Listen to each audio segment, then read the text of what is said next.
Antecedentes de la actual Constitución. La Constitución del 91 debemos iniciar indicando que es un devenir histórico, porque anteriormente estaba la Constitución de 1886, siendo la versión 15 de una Constitución para nuestra República a partir de la independencia. En el año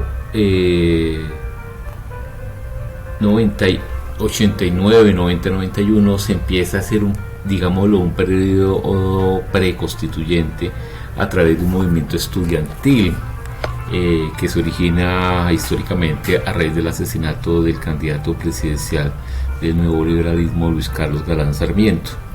En ese movimiento estudiantil recoge alrededor de 30.000 firmas con el propósito de hacer al presidente de la República una petición muy especial, una petición que consistía en un plebiscito para modificar la Constitución del 91.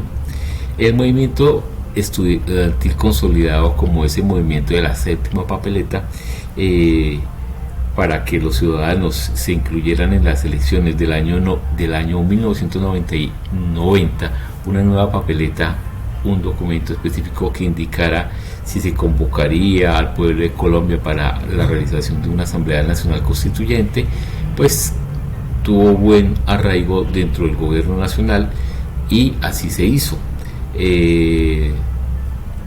Sin embargo, el movimiento como tal no reunió el número de votos requerido, pero sí generó de forma particular una inquietud de la sociedad colombiana. Es así como surge el decreto 927 del año 90. El gobierno de ese año, el 3 de mayo de 1990, se expidió un decreto de estado de sitio. Ese decreto de estado de sitio, el decreto 927 de 1990, ordenó organizar y contabilizar los votos que se produjeron sobre la integración de una Asamblea Nacional Constituyente originado en esa séptima papeleta para el 27 de mayo del 90. Hubo controversias, se presentaron controversias dentro de los diferentes partidos políticos, pero ese decreto 927 se somete a revisión de su constitucionalidad, es decir, su exequibilidad o inexequibilidad, por la Corte Suprema de Justicia. La Corte Suprema de Justicia era la encargada de realizar el proceso de exequibilidad o inexequibilidad de las normas. Lo mira la Corte Suprema de Justicia e indica que efectivamente, en un fallo muy discutido, se supo que al interior de la Corte hubo sendas diferencias, fue un voto a voto, donde dijeron que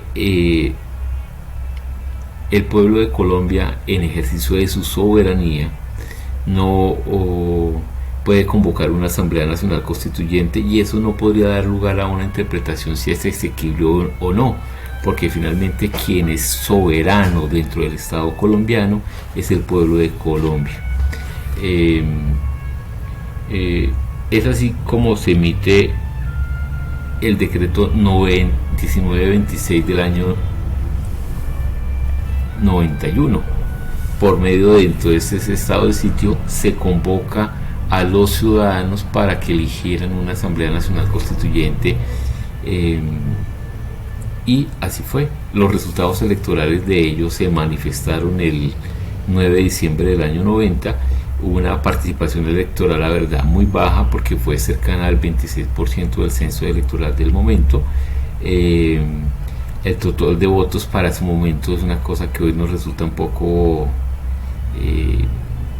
cuestionable, dada que ni siquiera la población total de Bogotá en su momento fueron más de 3.700.000 votos, donde sin lugar a dudas el Partido Liberal fue el partido que obtuvo más votación, con un 31%. El M19, grupo recientemente en su momento insertado a la vida civil con una tendencia democrática, obtuvo el 26%. El Movimiento de Salvación Nacional, liderado en su momento por un disidente del Partido Conservador, el doctor Álvaro Gómez Hurtado, obtuvo un tercer lugar con el 15.48% y en un cuarto lugar, muy quedado, debemos decirlo, el Partido Conservador con un 6.38%, que incluía esos conservadores y algunos independientes. Importante también en esa conformación de esa Asamblea Nacional Constituyente que se origina también un movimiento cristiano de los denominados autocristianos, que son manifestaciones religiosas diversas a la católica, que obtuvieron una votación que significaba el 3%, un poco más allá del 3% de la votación total para la convocatoria de la Asamblea Nacional Constituyente. La UP, la Unión Patriótica, movimiento democrático surgido con base a las FARC y a otros grupos guerrilleros que optaron por la vía democrática, obtuvieron un despreciable porcentaje del 2% y el 1.46% para listas indígenas. Otros grupos obtuvieron cerca variados 6.3%. Así se establece la Asamblea Nacional Constituyente finalmente de forma formal el 5 de febrero del año 91 y donde termina su actividad hasta el 4 de julio del mismo año. O sea, tenemos febrero, marzo, abril, mayo, junio, julio. A cerca de 6 meses se define entonces la nueva Constitución del 91. En este sentido no puede dejar de lado el contexto histórico donde el presidente Gaviria es uno de los que a través de ese estado de sitio, a través de ese decreto 1296, posibilita la convocatoria de la Asamblea Nacional Constituyente. También podemos resumir sin lugar a dudas que la Corte Suprema dice que el poder de la Constitución, el poder constituyente como pueblo soberano, no tiene límites y no se puede declarar inexequible esa convocatoria. Vamos a ver un video a continuación indicado por el diario El Espectador. Más adelante los materiales de estudio lo encuentran, donde hace una remembranza de los 30 años de la Constitución, un video que se sube en el año 2021 y que es impresionante revisarlo, analizarlo, comentarlo, dado que en la narración del video es por los mismos protagonistas que fungieron como asambleístas de esta Constitución,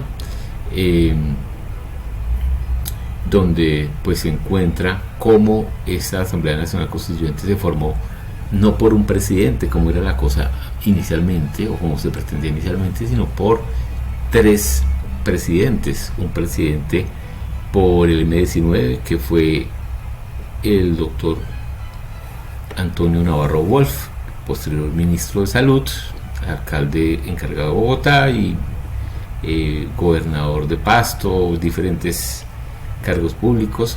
El otro presidente era Álvaro Gómez Hurtado, del Movimiento de Salvación Nacional, un liberal, un contrario a toda la ideología liberal porque tenía una estirpe conservadora, pero disidente al fin y al cabo de ese partido, con un movimiento más de centro, en un sentido conciliador. También ministro destacado, intelectual, una de las tristes noticias que llegó a este país de su muerte, también posteriormente un asesinato que hoy en día todavía sigue siendo motivo de discusión sobre sus autores intelectuales, como dice la prensa nacional. Y por supuesto